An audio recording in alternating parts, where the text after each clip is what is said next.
Hello guys, in this video I am going to show you how to check into your flight through your phone using the Lufthansa application.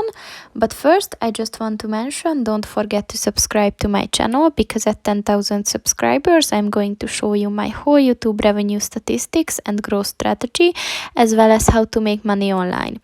Let's jump into it. First of all, open the application on your phone.